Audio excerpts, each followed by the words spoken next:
We're going to do a waiata for you called Whakarongo, which is all about Te Reo Māori, our beautiful language.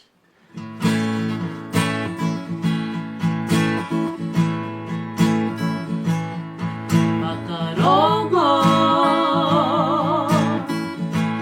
ki te reo Māori e karanga nei. Whakarongo ki ngā ako rangaranga dira.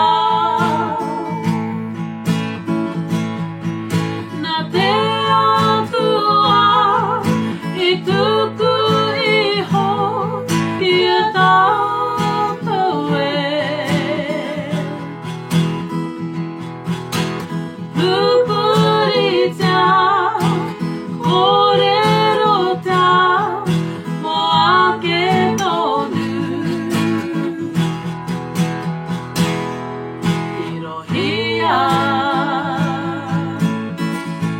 ngā tikanga tapu a ngā tipuna.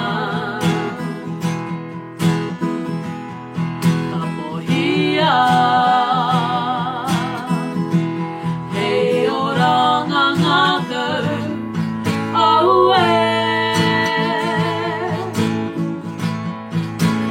Whiua ki te ao, whiua ki te rangi, whiua ki ngā iwi katoa. Tauara o te ao, e kukua e, kia me meha e. Whakarongo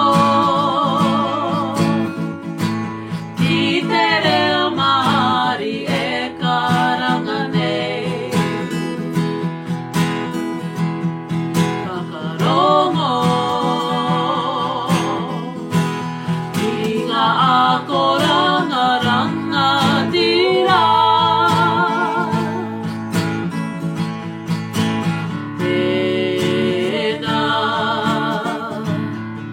kia pure a te hauora e.